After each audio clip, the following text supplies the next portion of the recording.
Assalamualaikum Waalaikumsalam warahmatullahi wabarakatuh.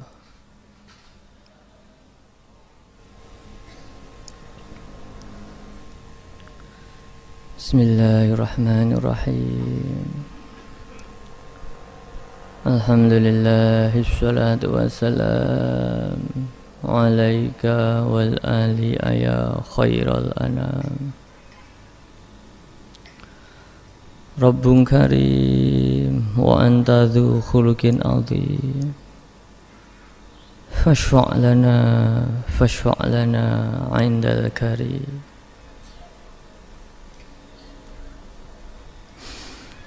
Ya ayyuhal ghawthus salamullah alaika rabbini biiznillah. Wanzur ilayya sayyidi binadrah musilatin lil hadratil aliyah. Ya Rabbana Allahumma salli sallimi ala Muhammadin syafi'il umami wal ali waj'alil anama musri bil wahidiyati li rabbil alamin.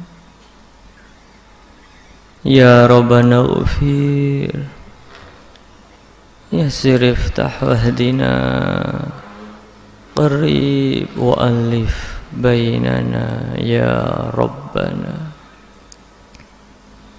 Amma ba'da.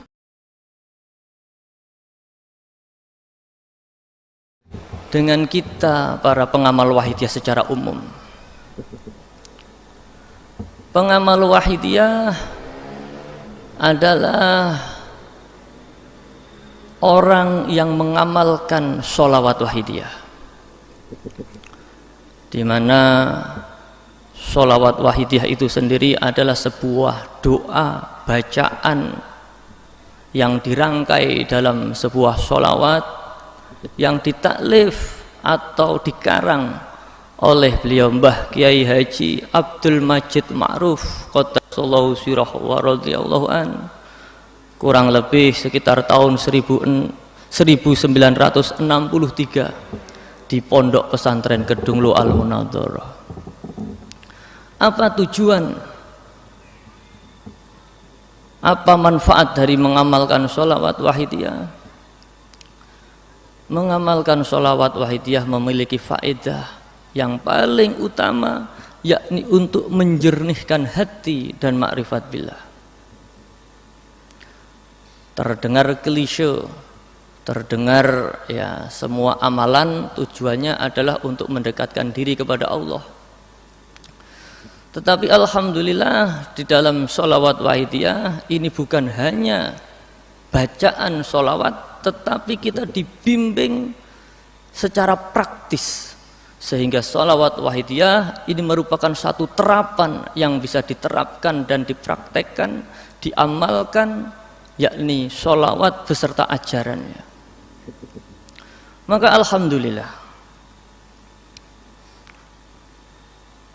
para pengamal wahidiyah yang sudah mulai mengamalkan wahidiyah sedikit demi sedikit, ini di dalam hatinya diberi rasa tenang, diberi rasa tentram, diberi mudah ingat kepada Allah wa Rasulihi sallallahu alaihi wasallam. Bahkan tidak hanya itu, dengan memperbanyak mujahadah sholawat wahidiyah, diri kita diberi mudah ingat akan kesalahan-kesalahan dan dosa-dosa kita, di mana manusia ini tempatnya salah dan dosa. Tetapi banyak di antara kita, termasuk diri saya pribadi, ini sulit untuk mengingat apalagi menyadari tentang perbuatan-perbuatan dosa yang telah kita kerjakan. Maka alhamdulillah dengan mengamalkan wahidiyah kita diberi mudah ingat akan kesalahan dan dosa-dosa kita, sehingga kita mendapatkan satu bimbingan untuk menyesali dan mentaubati. Karena bagaimana mungkin seseorang mau menyesal dan mentaubati kesalahan-kesalahannya jika ia lupa, tidak menyadari kesalahan-kesalahan tersebut. Maka inilah di dalam Wahidiyah diperbanyak mujahadah. Lalu apa hubungannya dengan moto makin berani? Secara umum makin berani itu harus ada lawan atau musuhnya. Kita berani melawan apa? Kalau tidak ada lawan musuhnya, ya tidak ada yang kita adu keberanian kita.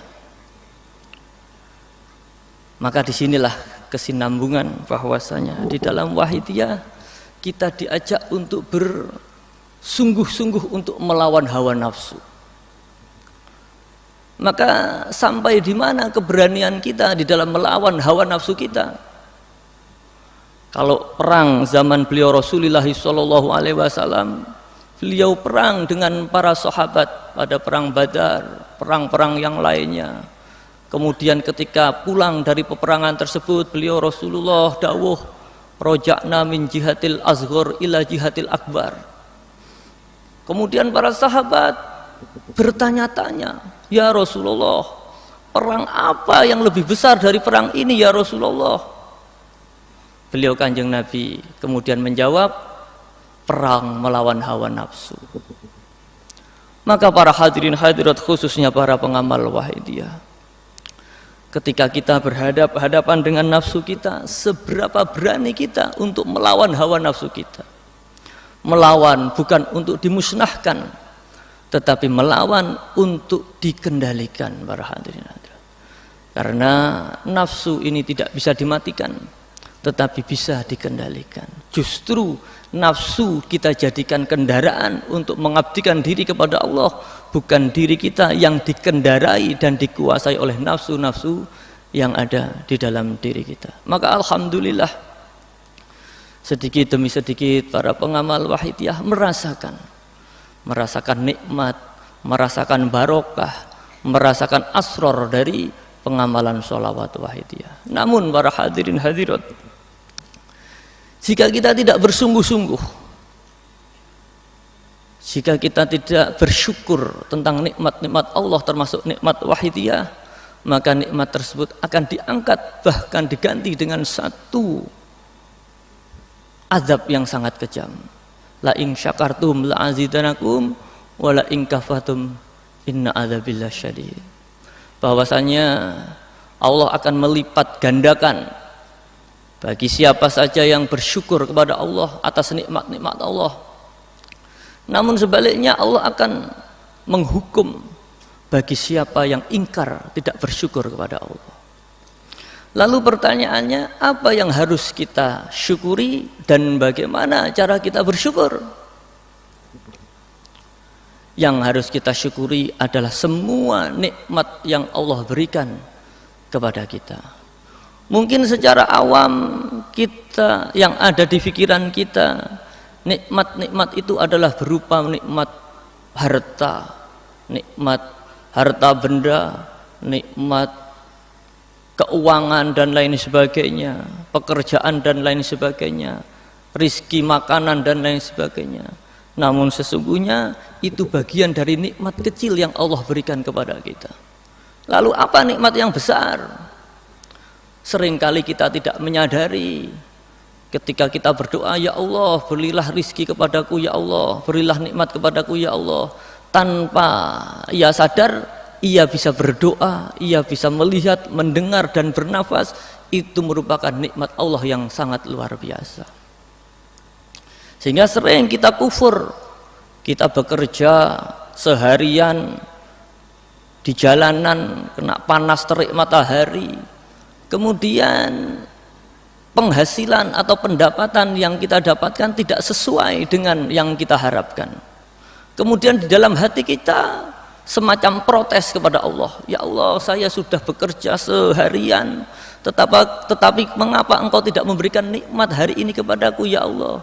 Tanpa sadar ia telah ingkar, daripada kita ini telah memeluk Islam sejak dari kecil, dari orang tua kita, iman kepada Allah, kita melaksanakan rukun-rukun Islam dan lain sebagainya, kita tidak sadari ini merupakan nikmat yang luar biasa yang diberikan oleh Allah kepada kita tanpa kita harus bersusah payah, tanpa kita harus berusaha mencari keimanan-keimanan yang ada di dalam hati kita.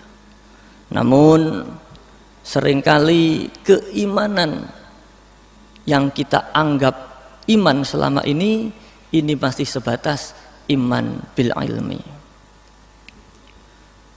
Apa itu iman bil ilmi? Iman bil ilmi adalah percayanya seseorang terhadap sesuatu apapun itu, termasuk keimanan seseorang kepada Allah yang masih berdasarkan ilmu-ilmu, bahkan informasi-informasi. Seperti apa contohnya? Seperti ketika anak kecil di TPA dan lain sebagainya, kemudian oleh guru ngajinya diberi informasi bahwasanya la ilaha illallah Muhammad Rasulullah, tidak ada Tuhan selain Allah, dan Muhammad ini adalah utusan Allah. Ini adalah informasi, ini adalah cerita. Tetapi apapun itu, berdasarkan informasi tersebut kita mengimani bahwasanya Allah adalah Maha Pencipta dan kita adalah makhluknya. Perlu kita tingkatkan menjadi iman bidzauqiyah, iman bil akli. Setelah iman bil ilmi, iman bil akli. Apa iman bil akli? Iman bil akli adalah percayanya seseorang kepada Allah atau kepada segala sesuatu berdasarkan tafakur akliyah. Kalau orang awam biasanya malas untuk berusaha mentafakuri keimanannya kepada Allah. Ya, maka asal sejak dari kecil ya syahadat, ya sudah iman begitu saja. Tetapi banyak para ilmuwan Islam, para scholar muslim ini mendalami, tidak hanya berhenti, tidak hanya puas dari cerita orang tua dan guru-guru ngajinya, tetapi mendalami. Bahkan tidak jarang para ilmuwan di luar negeri yang non muslim ini mendapatkan suatu keimanan setelah ia menggali secara ilmiah tentang mukjizat-mukjizat yang ada di Al-Quran. Sebagai contoh kecil, ketika ia katakanlah meneliti laut merah, kemudian menemukan peninggalan-peninggalan mungkin yang diasosiasikan peninggalan-peninggalan Fir'aun, kemudian dia baru tahu kalau di dalam Al-Quran ternyata telah diceritakan tentang kisah Nabi Musa membelah lautan. Terbulaklah hatinya. Atau ketika para ilmuwan meneliti bagaimana janin bisa tercipta dalam rahim seorang ibu, menempel di rahimnya dan lain sebagainya, kemudian dia membaca Al-Quran, betapa Al-Quran telah menjelaskan secara rinci dan detail, maka dia terkagum. Tidak mungkin ini jika bukan satu kalam ilahi bisa memahami proses terjadinya bentuknya janin dengan teknologi 1400 tahun yang lalu. Maka muncullah keimanan. Namun para hadirin hadirat, keimanan ini belumlah sempurna jika ia belum betul-betul merasakan, sehingga ia merasakan iman bidzauq, iman yang benar-benar merasakan ketuhanan kepada Allah Subhanahu wa taala. Bukan hanya iman bil ilmi, bukan hanya cerita-cerita saja, bukan hanya iman bil akli berdasarkan akliyah tafakurnya saja, tetapi betul-betul merasakan keimanan kepada Allah, iman dzauqiyah kepada Allah. Maka orang-orang yang diberi iman dzauqiyah ini adalah para arifin, orang-orang yang telah sampai, orang-orang yang telah makrifat kepada Allah Subhanahu wa taala. Sebagai contoh kecil, saya bercerita, di hadapan saya ini ada segelas wedang jahe. Saya bercerita bahwasanya wedang jahe ini adalah satu minuman yang dibuat dari ekstrak jahe dicampur dengan air panas dan lain sebagainya, maka pasti akan terasa sedikit pedas dan semacamnya. Kemudian dengan akal dan pikiran bapak-bapak, ibu-ibu membayangkan, maka masuk akal wedang jahe akan terasa pedas karena memang tanaman jahe kalau kita gigit terasa pedasnya. Ini pun masih bil akli. Namun mohon maaf, sekali lagi mohon maaf,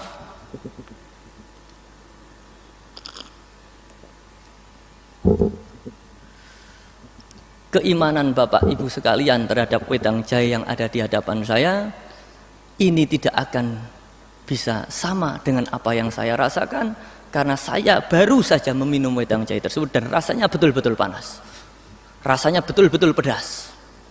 Demikian pula lah keimanan seseorang kepada Allah. Banyak sejak dari kecil kita diceritani tentang keimanan kepada Allah, tetapi belum tentu kita merasakan keimanan kepada Allah, para hadirin hadirat. Karena apa? Kita belum mencecap, kita belum merasakan secara zauqiyah bagaimana berhubungan dengan Allah Subhanahu wa Ta'ala. Inilah yang diperjuangkan di dalam perjuangan Wahidiyah dengan metode memperbanyak sholawatul Wahidiyah. Maka sekali lagi para hadirin hadirat, khususnya para pengamal Wahidiyah, betapa nikmat Allah luar biasa yang diberikan kepada kita, nikmat iman, nikmat Islam, bahkan lebih khusus lagi nikmat ihsan. Iman berarti percaya. Iman, rukun iman ada 6, percaya. Kemudian setelah dia iman kepada Allah, dia menjalankan perintah Allah, menjalankan syariat Islam, ia menjalankan rukun Islam, ada 5.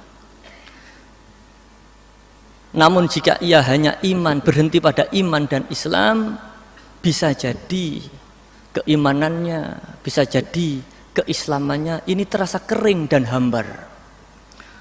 Mengapa demikian? Karena ia belum merasakan yang namanya ihsan. Apa itu ihsan? Ihsan adalah merasakan. Maka didawuhkan ihsan itu digambarkan dalam dawuh wa'budullaha ka'annaka tarahu wa illam takun fa innahu yaraka. Beribadahlah kepada Allah seakan-akan engkau melihat Allah. Melihat Allah di sini dalam artian bukan dengan ainul basyar, tetapi dengan ainul basyirah, bukan dengan mata kepala tetapi dengan penglihatan mata hati. Beribadahlah kepada Allah seakan-akan engkau melihat Allah.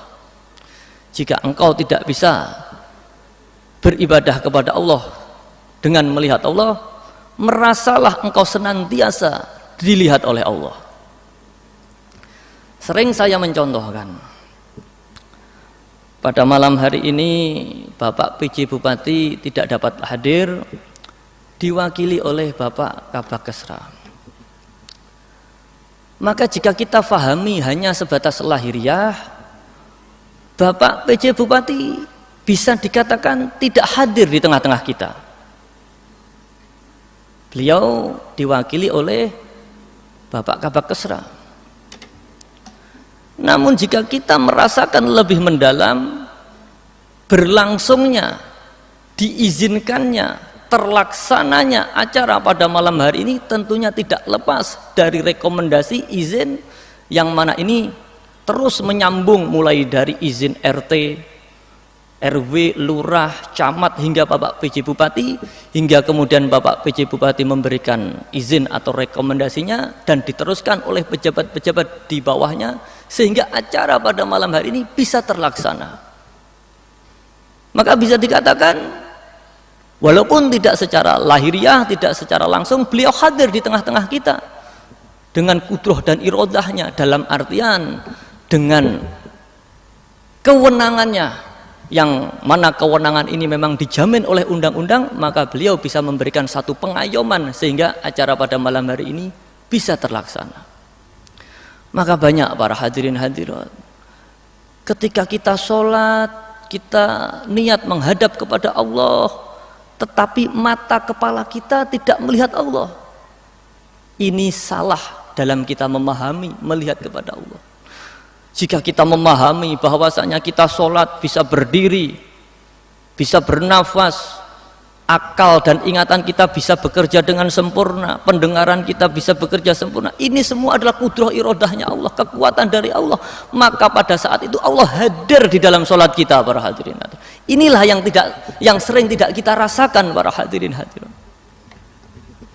Beliau Rasulullah Shallallahu Alaihi Wasallam sering dawuh, barang siapa yang menyebut-nyebut namaku di dekat kuburanku, aku pasti akan mendengarkan. Namun bagi mereka yang memanggil-manggil namaku jauh dari kuburanku, aku akan datang dan bertanya, ma hajatuka ya ummati, apa hajatmu wahai umatku. Maka kita para umat muslim secara umum, bukan hanya para pengamal wahidiyah, tetapi umat muslim secara umum mengamalkan sholawat apa saja. Mari kita introspeksi, apakah ketika kita membaca sholawat kepada beliau Rasulullah Shallallahu Alaihi Wasallam, sholawat apapun itu termasuk sholawat wahidiyah, apakah kita para pengamal sholawat wahidiyah ketika kita memanggil-manggil beliau, ya Sayyidi ya Rasulullah, ya Sayyidi ya Rasulullah, di dalam hati kita merasa bergetar, kita merasa beliau Rasulullah hadir, ataukah kita justru lisan kita hanya berucap, lisan kita memanggil-manggil, tetapi kita tidak merasakan kehadiran beliau. Betapa kecewanya beliau Rasulullah, para hadirin hadirat. Beliau mendengarkan panggilan umatnya, bersolawat kepada beliau, kemudian beliau hadir menjumpai umatnya, memberikan syafaatnya, bertanya ma hajatuka ummati, sementara kita yang memanggil-manggil beliau Rasulullah tidak menghiraukan beliau, para hadirin. Betapa kecewanya para hadirin hadirat. Sebagaimana seorang anak yang memanggil-manggil orang tuanya, ketika orang tuanya hadir datang di hadapannya, si anak malah sibuk bermain dengan permainan-permainannya, para hadirin hadirat. Inilah para hadirin hadirat menunjukkan betapa gelapnya hati kita karena dosa-dosa zulmah-zulmah yang ada di dalam hati kita, sehingga kita tidak bisa melihat, tidak bisa merasakan kehadiran beliau Rasulullah Shallallahu Alaihi Wasallam ada di sekitar kita, para hadirin hadirat. Untuk itulah dalam salah satu pembahasan di dalam kitab Al-Hikam, kitab Al-Hikam ini merupakan satu kitab referensi utama dalam bidang tasawuf. Dalam salah satu pembahasannya di dalam Al-Hikam didawuhkan, ihtada ar-rahiluna ilaihi bi anwari tawajjuhi wal wasiluna lahum anwarul wajhati. Bahwasanya bagi mereka yang belum sampai, yang belum sadar, belum wusul kepada Allah, sedang dalam perjalanan menuju Allah, mereka mendapatkan petunjuk-petunjuk, mereka mendapatkan cahaya-cahaya petunjuk dari ibadah-ibadahnya. Maka ketika ia mengejar dari satu petunjuk, dia kemudian pergi ke petunjuk yang lain. Saya gambarkan sebagaimana kita sedang di dalam perjalanan, kemudian ada lampu jalan yang berjejer setiap 100 meter. Kita ketemu satu lampu, kemudian ketemu gelap lagi. Kita lanjut perjalanan, ketemu lampu, ketemu gelap lagi. Demikian seterusnya. Sehingga tanpa kita sadari kita menjadi budak dari lampu-lampu tersebut. Bagi orang-orang yang sedang dalam perjalanan menuju Allah, ibadah-ibadahnya, mujahadah-mujahadahnya ini akan memberikan dampak cahaya di dalam hatinya, dan dengan cahaya yang di dalam hatinya ia akan berjalan menuju Allah Subhanahu wa taala. Namun tanpa disadari ia menjadi budak dari cahaya-cahaya tersebut. Ia sendiri belum memiliki cahaya tadi. Namun bagi para orang-orang yang telah sampai kepada Allah, cahaya oleh Allah diberikan kepada dirinya. Seperti ketika ia sedang berdiri di tengah lapangan di siang hari, tanpa harus bersusah payah, cahaya akan mendatangi dirinya. Maka para hadirin hadirat, jika selama ini kita sulit untuk ingat kepada Allah, kita sulit ingat kepada beliau Rasulullah SAW, kita sulit ingat dengan dosa-dosa yang kita perbuat, maksiat-maksiat yang kita perbuat selama ini, mungkin kita masih menjadi budak-budak dari ibadah-ibadah kita sendiri para hadirin hadirat, sehingga kita mengandalkan ibadah-ibadah kita para hadirin hadirat, belum lillah billah li rasul bi rasul serta lil rasul. Tetapi apapun itu lebih baik daripada tidak beribadah sama sekali. Namun bagi para wasilun, orang-orang yang telah sampai kepada Allah, Allah menjadzab, menarik dirinya sehingga ia sampai kepada Allah, bermuajahah kepada Allah, hingga ia mendapatkan cahaya kesadaran dari Allah langsung, sehingga ia bisa meniti jalan yang diridhoi oleh Allah Subhanahu wa taala. Beliau Mbah Yai Majid pernah mendawuhkan, orang yang mendapatkan ilmu yang langsung dari Allah, dalam dunia pesantren biasa disebut ilmu laduni. Ilmu laduni itu ilmu yang diberikan oleh Allah kepada hamba yang dikehendaki tanpa melalui perantara. Umumnya orang mendapatkan ilmu itu melalui perantara belajar, melihat, mendengar, melalui pengalaman-pengalaman empiris, panca indera. Tetapi bagi orang-orang yang dikehendaki oleh Allah, ini seringkali Allah menaruh ilmu di dalam hatinya secara langsung tanpa perantara. Contoh kecil, anak bayi tidak ada yang mengajari, ketika ia lapar ia akan menangis sebagai satu tanda kepada ibunya, sehingga ibunya segera merespon membuatkan susu atau semacamnya. Tidak ada yang mengajari kalau lapar kamu harus nangis, tidak ada yang mengajari. Tetapi ia telah mendapatkan suatu ilmu dari Allah, kalau kamu lapar, kamu menangis, ibumu nanti akan datang membuatkan kamu susu. Ini ilmu laduni. Maka Mbah Yai Majid pernah dawuh, bagi orang-orang yang telah mendapatkan ilmu laduni, ketika ia membaca suatu buku atau kitab, ini dia hakikatnya tidak membaca buku, tetapi buku yang bercerita kepada dirinya. Maka banyak orang yang membaca buku dibolak-balik semalaman, sudah diulang berkali-kali tetapi tidak faham. Ini tandanya si ilmu yang di dalam buku belum mau masuk ke dalam dirinya. Tetapi bagi orang-orang yang telah dikehendaki mendapatkan ilmu laduni, ia membuka buku seakan-akan buku itu bercerita kepada yang membaca, buku itu menyampaikan isi dari kandungannya, sehingga si pembaca ini tadi dengan mudah memahami isi buku tadi. Inilah orang-orang yang dekat dengan Allah. Allah akan memberikan nikmat-nikmatnya tanpa harus bersusah payah kita di dalam berusaha mendapatkannya. Dalam hal rizki, harta, benda juga demikian.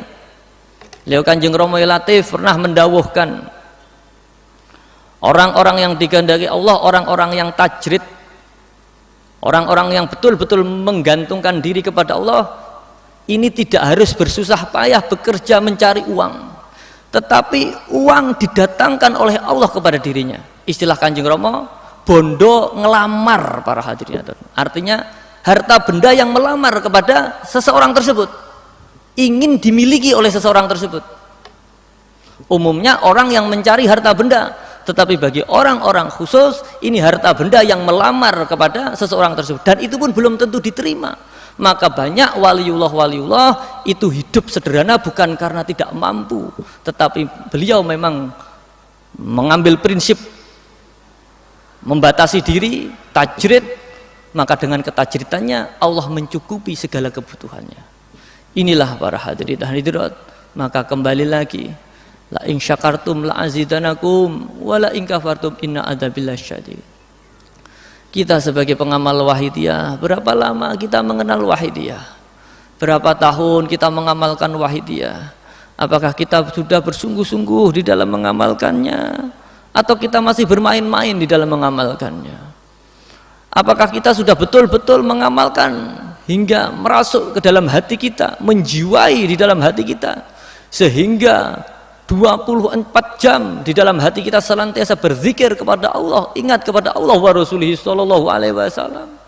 Atau justru ketika kita bermujahadah para hadirin hadirat, termasuk pada malam hari ini kita bersama-sama berkumpul bermujahadah, mujahadah rubusana, hati kita tidak hadir di hadapan Allah, tidak hadir di hadapan beliau Rasulullah sallallahu alaihi wasallam. Hati kita masih sibuk bermain-main, memikirkan pekerjaan kita, memikirkan proyek kita, memikirkan ladang kita, dan lain sebagainya, dan lain sebagainya para hadirin hadirat. Jika memang demikian para hadirin hadirat, tidak mengherankan kita sudah mengamalkan wahidiyah bertahun-tahun, tetapi asror dari wahidiyah, manfaat dari wahidiyah belum juga kita rasakan para hadirin hadirat. Kita tetap saja sulit ingat kepada Allah para hadirin hadirat. Kita tetap saja sulit ingat kepada beliau Rasulullah sallallahu alaihi wasallam. Kita tetap sering berbuat maksiat, berbuat dosa kepada Allah para hadirin hadirat, tanpa sempat untuk mentaubati, tanpa sempat untuk menyesali para hadirin hadirat. Para hadirin hadirat, itulah mengapa pengamal wahidiyah di dalam bermujahadah ini menangis. Para pengamal wahidiyah di dalam bermujahadah menangis ini karena berusaha mengingat-ingat akan kesalahan dan dosa-dosa para hadirin. Tidak ada orang yang menyesal akan suatu kesalahan dan dosa-dosanya ini dengan tertawa para hadirin hadirat.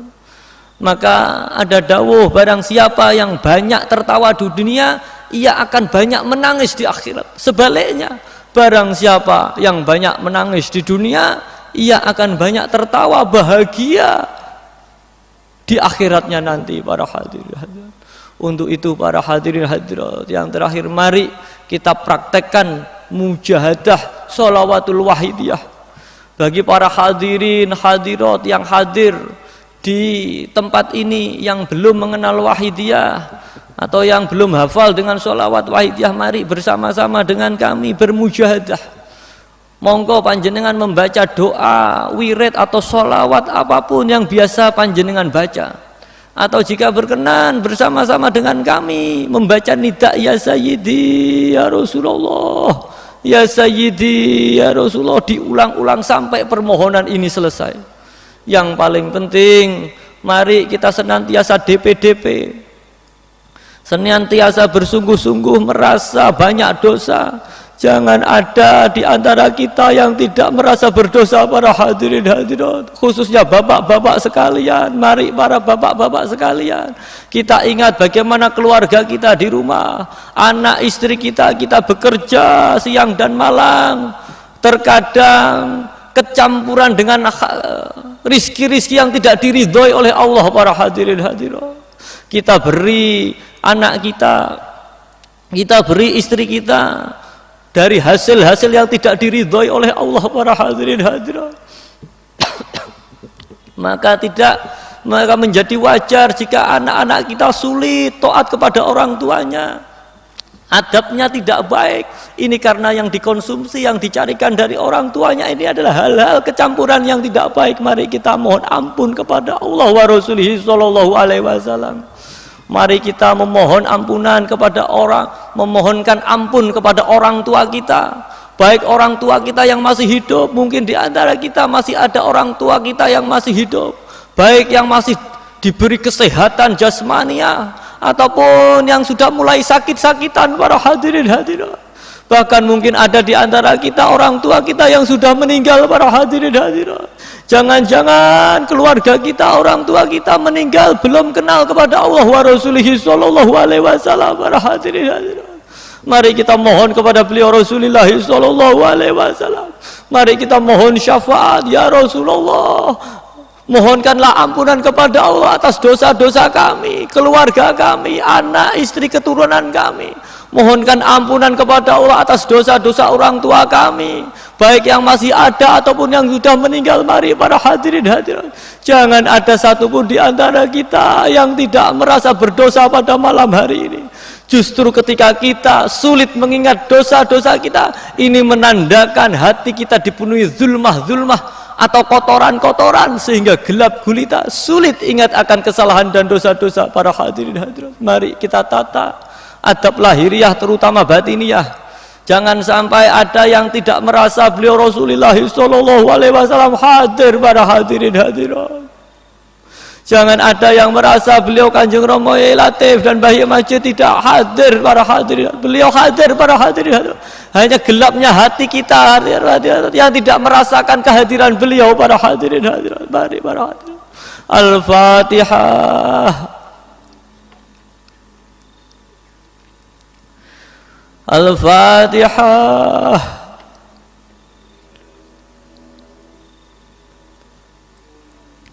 Al-Fatihah.